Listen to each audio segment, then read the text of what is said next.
దేవినేని నెహ్రూ పేరు వినగానే బెజవాడ రాజకీయం గుర్తొస్తుంది. వర్గపోరు కళ్ల ముందు ప్రత్యక్షమవుతుంది. టీడీపీతో రాజకీయంలోకి వెలుగులోకి వచ్చిన నెహ్రూ ఆ తర్వాత కాంగ్రెస్ లోకి మారారు. మళ్ళీ ఆయన రీసెంట్ గా తెలుగుదేశం పార్టీలో చేరారు.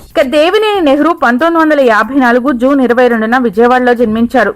వీరి తండ్రి గారి పేరు రామకృష్ణ ప్రసాద్. వీరిది వ్యవసాయ కుటుంబం. దేవినేని భార్య లక్ష్మి. వీరికి 2 సంతానం. దేవినేని అవినాష్, ఇంకో కుమార్తె ఉన్నారు. కృష్ణా జిల్లా రాజకీయాల్లోనే కాకుండా రాష్ట్ర రాజకీయాల్లో కీలక పాత్ర పోషించారు టీడీపీ సీనియర్ నేత దేవినేని నెహ్రూ. ఇక ఆయన రాజకీయ ప్రస్థానం గురించి ఇప్పుడు తెలుసుకుందాం. 1983, 85, 89, 94, 2009లో ఎమ్మెల్యేగా నెహ్రూ గెలుపొందారు. ఆయన స్టూడెంట్ గా ఉన్న రోజుల్లోనే టీడీపీ చేపట్టిన కార్యక్రమాల్లో చురుగ్గా పాల్గొనేవారు. 1982 యునైటెడ్ స్టూడెంట్స్ ఆర్గనైజేషన్ ను నెహ్రూ ఏర్పాటు చేశారు.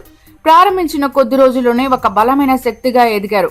అనంతరం వంగవీటి నెహ్రూ వర్గాల మధ్య వివాదాలు చెలరేగాయి. ఈ గొడవల్లో నెహ్రూ సోదరుని ప్రత్యర్థులు హత్య చేశారు. 1983లో టీడీపీ ఆవిర్భావం సందర్భంగా తెలుగుదేశం పార్టీలో దేవినేని చేరారు. అదే ఏడాదిలో కంకిపాడు నియోజకవర్గం నుంచి ఎమ్మెల్యేగా పోటీ చేసి గెలుపొందారు. తర్వాత 85, 89లో ఇదే నియోజకవర్గం నుంచి పోటీ చేసి గెలుపొందారు. 1994లో గెలుపొందిన తర్వాత ఆయన మొదటిసారిగా మంత్రి బాధ్యతలు చేపట్టారు. ఎన్టీఆర్ హయాంలో ఉన్నత విద్యాశాఖ మంత్రిగా పనిచేశారు. ఎన్టీఆర్ కు అత్యంత సన్నిహితులు. ఎన్టీఆర్ మరణించినప్పుడు ఆయన పక్కనే ఉన్నారు నెహ్రూ.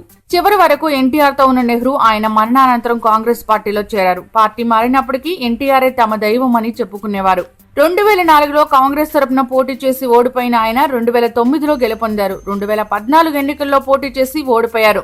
రాష్ట్ర విభజన అనంతరం కాంగ్రెస్ కు పార్టీకి జనాల్లో ఆదరణ లేకపోవడంతో ఆయన కాంగ్రెస్ ని ఇటీవల కాలంలో సీఎం చంద్రబాబు నాయుడు ఆధ్వర్యంలో టీడీపీ కండవాన్ని కప్పుకున్నారు. నెహ్రూ తన వారసుడిగా అవినాష్ ను రాజకీయాల్లోకి తీసుకొచ్చి విశ్రాంతి తీసుకుందామని అనుకున్నారు. ఇందుకు అన్ని సిద్ధం చేసుకున్నట్లు తెలిసింది. పలుమార్లు ఇదే విషయంపై సీఎం చంద్రబాబు నాయుడు టీడీపీ నేతలోని సీనియర్ నేతలు వర్గీయులతో చర్చించినట్లు తెలుస్తుంది.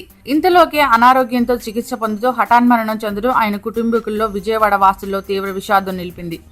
For more details, please subscribe Newsmark.